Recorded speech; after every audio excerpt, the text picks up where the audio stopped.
저번 주에 있었던 윤석열 대통령 파면 선고 사건입니다. 네. 헌법재판소 2024 나 8호 사건입니다. 지난주 금요일 11시부터 이제 선고가 되어서 11시 22분경에 문영재 재판관님이 주문 피청구인 대통령 윤석열을 파면한다라고 선고하셨는데요. 지난주 금요일 날에 많이들 보셨겠지만 이렇게 예, 이렇게 단호하게 문영배 재판관님이 선고를 하셨습니다. 요 이제 결정문이 이제 헌법재판소에 올라와 있습니다. 네. 전체 결정문이 이제 114쪽에 이릅니다. 114쪽에 이르고 이 전체 결정문이 궁금하신 분은 헌법재판소 홈페이지에 가면 있는데요. 못 찾으시는 분을 위해서 이 영상 설명란에도 제가 링크 걸어 드릴게요. 링크를 제가 저번에 이재명 대표에 대한 이제 2심 판결문도 제가 링크를 걸어 드렸었는데 그게 제 블로그로 들어가거든요. 그래서 거기서 다운받아서 114페이지에 이르는데 뒤에 별표 한 3장 빼고는 전부 이제 결정에 대한 거니까 한번 다운받아서 한번 보시는 것도 괜찮다.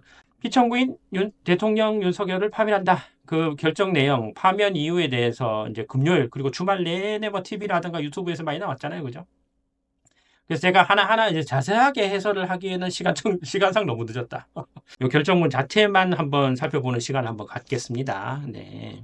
먼저 결정문 한번 볼 텐데 2024 헌나 대통령 윤석열 탄핵입니다. 피청구인 대통령 윤석열을 파면한다. 네. 먼저 국회 탄핵 소추 사유를 한번 보겠습니다. 자, 이 사건 계엄 선포한 행위가 헌법 및 계엄법이 정한 실체적 절차적 요건을 충족하지 못한 이 사건 계엄을 선포하였으므로 헌법과 계엄법 위반했다라는 게 한 개 첫 번째 사유입니다. 첫 번째 사유. 요거에 대해서는 제가 12월 3일 날 계엄 선포되자마자 그날 라이브 켜가지고 그 다음 날인가 수요일 날 라이브 켜가지고 요거 위헌 위법한 계엄이라고 제가 분명히 말씀드렸습니다. 네, 거기에 대해서는 크게 제론에 2론에 3론의 여지가 없어요. 법률가 사이에서는. 네. 국회 군경 투입했다.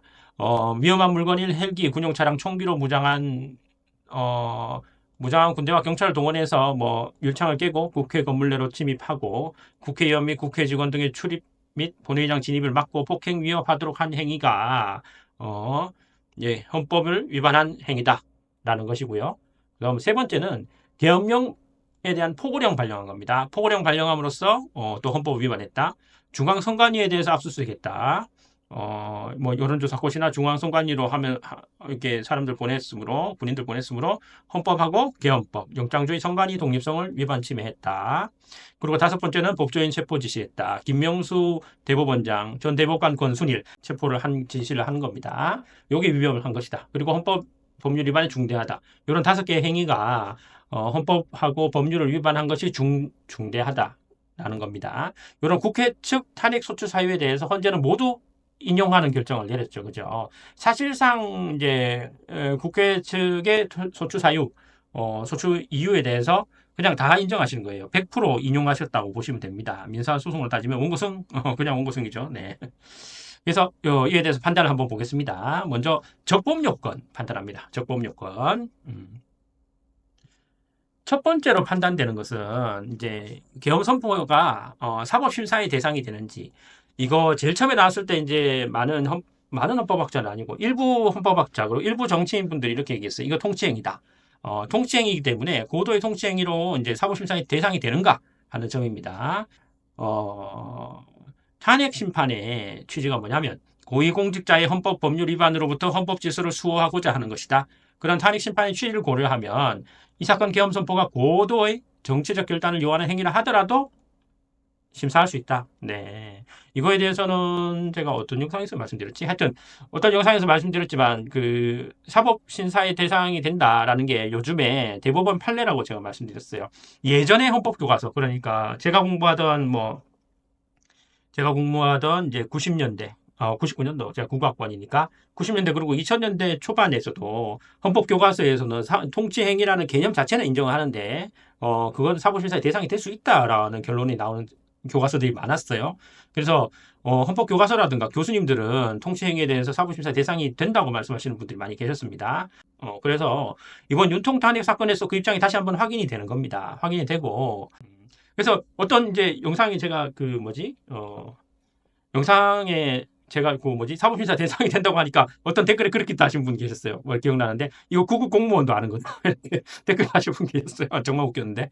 네, 구급 공무원 이제 경찰 공무원 이제 공부하시는 분도 이걸 공부하는 거다 이런 얘기죠, 그죠? 두 번째는 이제 이겁니다. 국회 법사위의 조사 없이 이 사건 탄핵 소추안을 의결한 점. 원래 법사위에 이제 탄핵 소추를 하려 그러면 법사위에 많이 넘깁니다. 그래서 헌법은 국회의 소추 절차를 입법에 맡기고 있고 국회법은 법사위 조사 여부를 국회의 재량으로 규정한. 네. 막 조사할 수 있다 이렇게 돼 있어요. 국회법 보면. 그래서 원래 이제 탄핵 소추라는 것이 국민이 이제 뽑아준 뭐 임명직이라든가 선출직 공무원이라든가 뭐 정당하게 임명된 임명직 공무원에 대해서 이거를 파면하는 거잖아요. 그렇기 때문에 요거를 이제 파면할 때는 정당성이 있어야 되기 때문에 그거를 이제 정당성 있게 조사를 하려면 많은 조사를 해야 되겠죠. 왜냐하면 이제 우리가 일반적으로 형사 사건에서 우리가 기소를 한다, 수사하고 기소한다 치더라도 많은 조사를 하잖아요. 많은 증거가 있어야 되고. 그래서 보통의 탄핵 사건에서는 법제사법위원회에 가서 이거를 많이 조사를 해야 됩니다. 그래서 사실 이 조항은 이제 탄핵 소추할 때 이제 더욱 신중하게 하기 위함인데 이번 윤통에 대한 탄핵 소추 절차가 너무 급박스럽게 진행됐잖아요. 그래서 이 법제사법위원회 법사위의 조사를 거치지를 못했어요. 사실 이제 법사위를 거칠 시간적 여유가 없었어요. 왜냐하면 그때 당시에 패닉이 왔잖아요. 이제 국민들이 많은 패닉이 와서 제2의 계엄령 때릴지도 모른다 이러면서 패닉에 빠져가지고 급하게 이제 12월 3일 날에 계엄령을 했는데 12월 7일 날에 1차 탄핵 소추안이 불성립된 이후에 12월 14일 날에 일주일 만에 또다시 올리잖아요. 그래서 요런 법사위에 같이 거칠 시간이 없었다 이해는 되는데 뭐 급박한 사유가 없다면 법사위를 거치는 게 맞습니다.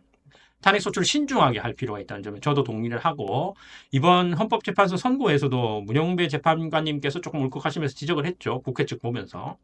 근데 이게 재량 사항이기 때문에 꼭 법사위 조사가 필요한 것은 아니고 이번 계엄 이후에 상황을 국민들이 다 라이브로 지켜봤잖아요. 뭐 우스갯소리로 계엄이 실시간으로 중계된 거는 이번 계엄뿐인 것이다. 뭐 이렇게도 얘기를 하시잖아요. 그죠? 그래서 이 법사위의 조사가 없이 진행된 탄핵도 가능했었다. 그래서 법사위 조사가 없었다고 해서 탄핵소추 의결이 부적법하다고 볼 수 없다. 재량 사항이니까. 세 번째는 일사부재의 원칙에 위반되는지. 일사부재리가 아니고 일사부재의입니다. 국회법은 어떻게 되냐면 동일 회기 내에 부결된 안건을 같은 회기 중에 다시 발의할 수 없도록 규정되어 있습니다. 국회법에서는. 그런데 청구인에 대한 1차 탄핵소추안이 418회 정기회에서 회기에 투표 불성립됐죠. 그죠? 이 사건 탄핵 소추안은 419회 임시회 회기 중에 발의되었으므로 142 번째에 위반하지 않다. 기타 적법 요건 관해서는 뭐 계엄이 단시간 안에 해제됐고 이로 인해 피해가 발생하지 않았으므로 보호익이 흥결되었는지 이거는 뭐 내가 때렸는데 별로 안 다쳤으니까 이거 아니잖아 이런 얘기인데 크게 의미가 없다 봐요. 이 사건 계엄이 해제되었다 하더라도 이 사건 계엄으로 인해서 이 사건 탄핵 사유는 이미 발생했으므로 심판의 이익이 부정된다고 볼 수 없고 당연한 거죠. 이거는 그렇죠. 내가 때렸는데 네가 뭐 어디 다친 것도 없고 이렇기 때문에 폭행죄가 안 된다. 이건 말이 안 되잖아요. 네. 그 다음은 이제 조금 이제 논란의 여지가 있었던 소추 의결서에서 내란죄 등 형법 위반 행위로 구성하였던 것을 탄핵 심판 청구 이후에 헌법 위반 행위로 포섭하여 주장한 점. 이거 가지고 말이 많았잖아요. 그죠? 말이 많았어요. 이게 많이 들으셨던 내란죄를 탄핵 소추 사유에서 철회 변경한 이슈입니다. 윤통 측에서는 소추 의결서에는 내란죄 있었는데 별도의 의결 절차 거치지 않고 소추 사실 변경서도 제출하지 않았으니까 뭐 부적법하다 이렇게 주장을 했는데 여기에 대해서 많이 혼란이 있었죠. 어떤 분들은 뭐 각하돼야 된다. 어떤 분들은 아니다 이렇게 얘기했는데 헌재에서 얘기하는 건 이런 거예요. 기본적 사실관계는 동일하게 유지되면서 적용 법조문을 철회 변경한 것은 소추 사유의 철회 변경에 해당하지 않으므로 특별한 절차를 거치지도 허용된다. 이게 헌재가 말하는 게 뭐냐면 윤통 측에서는 소추 사유 변경이라고 주장하는데 사실 따지고 보면 소추 사유가 변경된 게 아니고 적용될 법조문만 바뀐 거다. 법처분만 바뀐 거다. 뭐 요 100조를 적용하다가 200조를 적용한 거다. 사실관계 동일하지 않냐. 계엄령 선포하고 국회로 군인 보내고 하는 사실관계 자체의 변동이 아니라 사실관계는 그대로 있는데 그 사실관계에 적용될 법조문만 바꾼 거라서 윤통 측에서 말하는 소추 사유 변경이 아니다라는 겁니다. 정확한 판단입니다. 그 다음으로 정족수 미달 관련 있었는데 소추 사유 내란죄 관련 부분이 없었다면 의결 정족수 촉정하지 못하였을 것이라고 주장한다. 이거 안철수 의원이 이렇게 얘기하시는 것 같은데 뭐 가정적 주장이에요. 이거는 사실은 별 의미가 없습니다. 네. 그다음 탄핵 소추권을 남용한 거다. 근데 대통령의 지위를 탈취하기 위하여 탄핵 소추권을 남용하였다. 네. 탄핵소추안 의결 과정에 적법하고 피소추자의 헌법 또는 법률 위반이 일정 수준 이상 소명됐으므로 남용되었다고 볼 수 없다. 따라서 탄핵소추는 적법하다. 이런 결론입니다. 여기에 대해서 증거법칙 관련해서 탄핵심판 절차에서 형사소송법상 전문법칙을 완화하여 적용될 수 있다는 재판관 이미선 재판관님, 김영도 재판관님의 보충 의견이 있고 탄핵심판 절차에서 앞으로는 전문법칙을 보다 엄격하게 적용할 필요가 있다는 김복경 재판관님, 조한창 재판관님의 보충 의견이 있습니다. 이번 재판에서 조금 특이한 거를 보자면 적법 요건 관련돼서는 이 보충 의견이 나왔어요. 근데 파면 여부와 관련된 실체적 요건에서는 보충 의견이 아예 없습니다. 만장일치입니다. 만장일치. 뭐 거기에 대해서 제가 좀 이따가 이제 설명은 드릴 텐데 왜 만장일치로 나왔을까? 근데 제 나름대로 뇌피셜 설명은 드릴 텐데 특이한 것은 실체적 요건 관련돼서는 8대0 8대빵이다. 아예 보충 의견도 없다. 별개 의견도 없고 보충 의견도 없다. 그럼 탄핵 요건 관련해서 한번 볼까요? 탄핵 요건 관련돼서는 이제 여기 보이는 영상, 여기 보이는 영상에서 제가 말씀드렸듯이 제가 여기 영상에서 윤 대통령 탄핵 심판 사건에서 어떤 쟁점으로 판단될 것이냐 설명드린 영상이 있었어요. 거기서 말씀드리기는 직무집행에 있어서의 위헌 위법성이 있어야 되고 그 위헌 위법성이 파면을 할 정도로 중대해야 된다고 제가 예전 영상에서 계속 말씀을 드렸습니다. 그래서 요 논리 순서에 따라서 판단을 하시는데 일단 계엄 선포 행위부터 판단하십니다. 헌법 및 계엄법에 따르면 비상계엄 선포의 실체적 요건 중 하나는 전시사변 이에 준하는 국가 비상사태. 이거 되게 많이 들으셨죠? 요번에. 그래서 요번 계엄령이 이제 위법한 계엄령이라고 제가 이번 영상에서 말씀드렸죠. 왜냐하면 전시사변 또는 이에 준하는 국가 비상사태가 없었잖아요. 그죠? 적과 교전 상태에 있거나 사회 질서가 극도로 교란돼서 행정 및 사법 기능의 수행이 현저히 곤란한 상황이 현실적으로 발생해야 된다는 겁니다. 제가 빨간색 쳐놨잖아요. 그죠?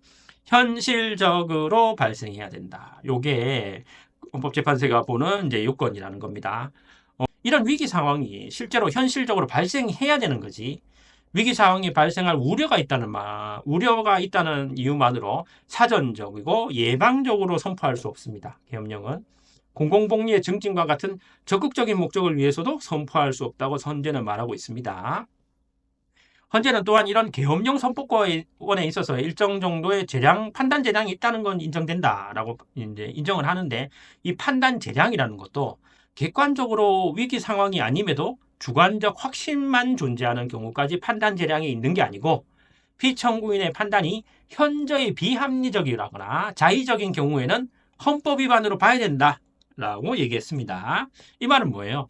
실제 상황이 있으면 계엄령을 선포하면 되는데 이게 위기 상황이 아니라도 객관적으로 위기 상황이 아니어도 주관적인 확신만 존재하는 경우에는 판단 재량이 있는데 그 판단 재량 역시도 현저히 비합리적이거나 자의적인 경우는 안 된다는 겁니다. 지 마음대로 선포할 수 없다는 거잖아요. 그죠?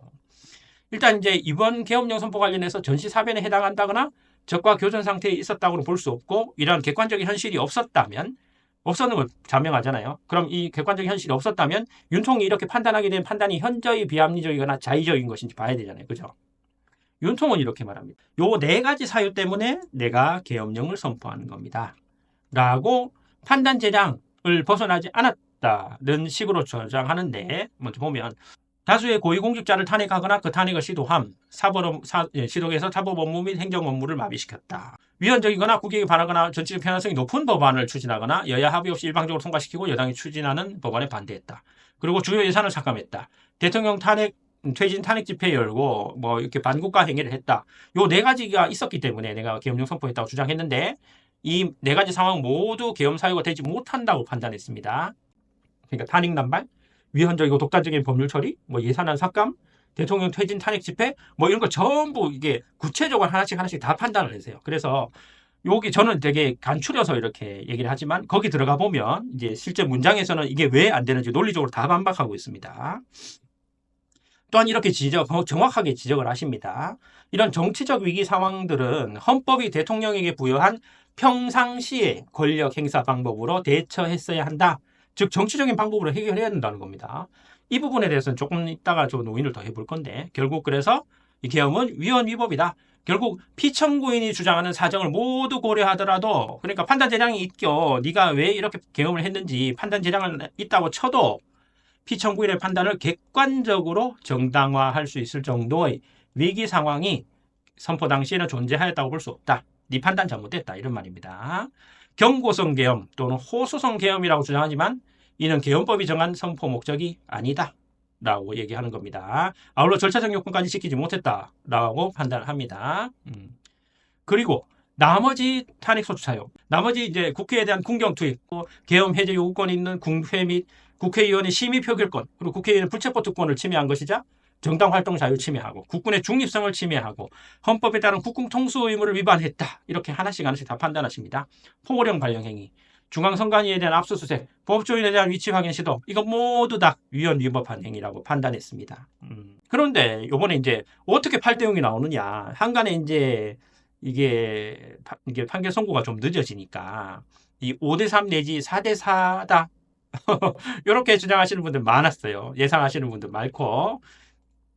저조차도 한덕수 총리 탄핵 심판 사건 결과를 보면서 그때 5분의 기각이 있으셨잖아요. 기각 의견 내신 5분이 모두 인용 의견에 서셔야 인용이 될 것 같다라고 말씀드린 바 있습니다. 그런데 헌법재판관님들은 풀어셨잖아요. 그죠? 풀어셨습니다. 시중의 우려를 말끔히 씻어버리는 만장일치가 나왔는데 사실 제가 방송에서 말씀드렸는지는 모르겠지만 이제 저희 사무실 직원들이나 가족들이 저한테 물어보잖아요. 이제 이번 탄핵 심판 결과 어떻게 될 것 같냐. 이렇게 물어보면 저는 솔직히 이제 내가 재판관이면 인용 의견 쓸 것 같다. 이렇게 말씀을 드렸는데 이게 확신할 수 없었던 게 계엄령 선포라는 게 물론 윤통이 잘못된 선택을 한 건 맞기는 맞는데 그런 극단적인 선택을 하게 된 것이 전적으로 윤통 책임이라고만 볼 수는 없다. 그렇다고 민주당만의 책임이라는 건 아니고요. 다만 이게 이제 대한민국 정치 현실이다. 정치 현실의 책임이다. 이렇게 말하고 싶은데요. 이런 정치 현실을 살펴보는 판단이 이번 판결문에도 있습니다. 저는 조심스레 짐작하기를 이 뇌피셜입니다. 여기서부터 조심스레 짐작하기를 재판관님 한두 분 빼고는 요 문구를 넣어야지 내가 인용 의견에 서겠다라고 의견을 밝히신 분이 많았고 그 나머지 한두 분 재판관님도 요 문구에 동의를 해서 만장일치 인용 의견이 나온 것 같다. 라고 아주 조심스레, 굉장히 아주 조심스레 말씀드립니다. 그 문구가 뭐냐면 대통령의 권한은 어디까지나 헌법에 의해서 부여받은 것입니다. 피청구인은 가장 신중하게 행사되어야 할 권한인 국가 긴급권을 헌법에서 정한 한계를 벗어나 행사해서 대통령으로서 권한 행사에 대한 불신을 초래했습니다. 피청구인이 취임한 이래 야당이 주도하고 이례적으로 많은 탄핵소추로 인하여 여러 고위공직자의 권한 행사가 탄핵 심판 중 정지되었습니다. 2025년도 예산안에 관하여 헌정사상 최초로 국회 예산결산 특별위원회 예결위에서 증액 없이 감액에 대해서만 야당 단독으로 의결하였습니다. 피청구인이 수립한 주요 정책들은 야당의 반대로 시행될 수 없었고 야당은 정부가 반대하는 법률안들을 일방적으로 통과시켜 피청구인의 제의 요구와 국회의 법률안 의결이 반복되기도 하였습니다. 그 과정에서 피청구인은 야당의 전횡으로 야당의 전횡이래요. 전횡으로 국정이 마비되고 국익이 현저히 저해되어 가고 있다고 인식하여 이를 어떻게든 타개하여야만 한다는 막중한 책임감을 느끼게 되었을 것으로 보입니다. 피청구인이 국회의 권한행사가 권력 남용이라거나 국정 마비를 초래하는 행위라고 판단한 것은 정치적으로 존중되어야 합니다. 네. 정치적으로 존중되어야 합니다. 윤통이 자기 자신이 자의적으로 판단하기에 자의적이라고 앞에서부터 판단됐잖아요. 자의적으로 객관적인 근거가 없이 판단하기에 국회가 권한을 남용하고 국정마비 초래하고 있다라고 판단한 것을 정치적으로 존중해야 된다 하는 겁니다. 여기서부터 중대성 판단을 하는데 그리고 더 나오면 어떻게 나오면 그러나 피청구인과 국회 사이에 발생한 대립은 일방의 책임에 속한다고 보기 어렵고 이는 민주주의 원리에 따라 해소돼야 할 정치의 문제입니다. 네. 국회는 소수 의견을 존중하고 정부와의 관계에서 관용과 자제를 전제로 대화와 타협을 통하여 결론을 도출하도록 노력하였어야 합니다. 윤통하고 국회하고 대립하는 거 그리고 국민의힘하고 민주당하고 대립하는 거 이거 어느 일방의 책임에 속한다고 보기 어렵고 민주주의 원리에 따라 해소되었어야 할 정치의 문제다. 이렇게 판단하시는 겁니다. 니들은 이거 정치로 풀었어야지. 이걸 왜 헌재까지 몰고 오고 그러는 거야? 이렇게 말씀하시는 겁니다. 밑에 국회의원한테도 한마디 하잖아요. 국회는 소수 의견을 존중하고 여기서 소수 의견 뭐예요? 여기 소수 의견. 다수당이 민주당이 아니라 소수당인 국민의힘 쪽 의견 말하는 겁니다. 소수 의견을 존중하고 정부와의 관계에서 관용과 자제를 전제로 대화와 타협을 통하여 결론을 도출하도록 노력하였어야 한다. 이게 요 부분 꼭 넣어야만 내가 인용 의견에 서겠다고 한 재판관님들이 계시는 거고, 제가 볼 때는 적어도 한 6, 7분 되실 것 같다. 사실 중대상 판단할 때 이 부분이 필요한 건 맞는데 이 부분이 없어도 판단은 돼요. 사실은. 그잖아요. 계엄령 선포하는 행위하고 국회에 뭐 군경 투입하는 거 하고 법조인들 위치 추적하는 거 하고 이거 다 이 부분 없어도 중대상 판단할 수 있습니다. 예, 위헌 위법하고 중대하다. 이만큼 우리 헌정 질서를 유린했고 뭐 헌정이 이렇게 파괴를 가져왔다 판단하면 그냥 중대상 나오잖아요. 근데 이 부분 왜 들어가는 거예요? 이 부분? 우리가 일반 형사 사건에서도 이 사람이 범죄 행위에 이르게 됐는지는 판단하잖아요. 근데 피해자한테 책임이 있다. 피해자에게도 책임이 있다라는 설치 잘 안 나와요. 앞에서 누가 막 놀려요, 나를. 나 때려봐라. 못 때리지? 이러면서 막 놀렸는데, 계속 놀리니까 내가 화나가지고 막 확 때려버렸다 이거야. 그렇다 하더라도 피해자한테도 잘못이 있고 책임이 있다라는 설치는 잘 안 나옵니다. 그런데 이번 결정문에서는 아예 대놓고 국회 니들도 잘한 거 없다라는 식으로 지적하는 문장이 나오고, 이 부분에 대해서는 별개 의견이 없어요. 별개 의견이 한 개도 안 나왔다. 적어도 국회는 책임 없어. 윤통만 잘못한 거지. 라고 생각하면서 별개 의견 낼 수도 있습니다. 재판관님들. 뭐 가령 재판관 2호원의 별개 의견. 가령 이제 가상적으로 재판관 2호원의 별개 의견 이러면서 나는 윤통이 파면되어야 한다는 결론에는 동의하지만 이 부분, 즉 이번 계엄령 사태에 대해서 국회도 일정 부분 책임이 있다는 부분에 대해서는 동의하지 못한다. 이러면서 별개 의견 쓸 수도 있는데 이런 재판관님이 한 분도 안 계시잖아요. 8대0 인용입니다. 별개 의견이 없어요. 그럼 이 부분은 윤통의 위법한 행위는 잘못한 건 맞는데 국회도 잘못한 거 없다. 이렇게 8분 재판관님들이 공감을 이뤘다고 볼 수밖에 없습니다. 그래서 아마 시간이 좀 걸렸을 수 있다. 저는 뇌피셜로 그렇게 파악합니다. 피청구인 역시 국민의 대표인 국회를 협치의 대상으로 존중하였어야 됩니다. 맞는 말씀이죠. 그럼에도 불구하고 피청구인은 국회를 배제의 대상으로 삼았는데 이는 민주정치의 전제를 허무는 것으로 민주주의에 조화된다고 보기 어렵습니다. 국회의 권한 행사가 다수의 행포라고 판단했더라도 헌법이 예정한 자구책을 통해 견제와 균형을 실현될 수 있도록 하였어야 합니다. 피청구인 취임한 때로부터 약 2년 후에 치러진 국회의원 선거에서 피청구인이 국정을 주도하도록 국민을 설득할 기회가 있었습니다. 야당을 지지한 국민의 의사를 배제하려는 시도를 하였으면 안 되었습니다. 네, 정치적으로 계속 풀어야 된다는 말이잖아요. 그죠? 그럼에도 불구하고 피청구인은 이런 노력하지도 않고 계엄을 선포함으로써 국민을 충격에 빠뜨리고 사회, 경제, 정치, 외교 전 분야의 혼란을 야기하였습니다. 그만큼 중대한 위법 행위가 맞는 거예요. 그래서 국민 모두의 대통령으로서 자신을 지지하는 국민을 초월하여 사회 공동체를 통합시켜야 할 책무를 위반하였습니다. 국민 모두의 대통령. 맞잖아요. 선출은 일부 세력의 지지를 받아 선출이 되지만 선출된 뒤에는 국민 모두, 대한민국 국민 모두를 위한 대통령이 돼야 되는 겁니다. 대통령은. 그래서 구조적인 모순이 조금 있는 거죠. 그죠? 공경을 동원하여 국회 등 헌법기관의 권한을 훼손하고 국민의 기본적인 인권을 침해함으로써 민주공화국의 주권자인 대한민국의 신임을 중대하게 배반하였습니다. 맞는 말 하십니다. 중대한 위반이 맞다. 그래서 중대한 법 위반에 해당하고 헌법 수호의 관점에서 용납될 수 없는 중대한 법 위반 행위에 해당합니다. 그래서 피청구인을 파면함으로써 얻는 헌법 수호의 이익이 대통령 파면에 따른 국가적 손실을 압도할 정도로 크다고 인정됩니다. 네, 인정됩니다. 그래서 재판관 전원의 일치된 의견으로 주문을 선고합니다. 탄핵사건이므로 선고시각 확인하겠습니다. 오전 11시 22분입니다. 주문. 피청구인 대통령 윤석열을 파면한다. 네. 이렇게 결정하신 겁니다. 네. 대한민국 제6공화국 제20대 대통령인 윤석열 전 대통령은 2022년 5월 10일 날 취임해서 2025년 4월 4일 11시 22분에 임기를 종료하게 되었습니다. 우리 헌정사상 두 번째 탄핵돼서 파면당한 대통령이 되었습니다. 윤통이 파면된 가운데 뭐 새로운 대통령을 뽑을 선거가 2025년 6월 3일에 열릴 예정이라고 합니다. 모쪼록 이번 6.3 대선이 잘 치러지고 개헌돼 가지고 이번 사태 잘 마무리되었으면 좋겠습니다. 여기까지. 네.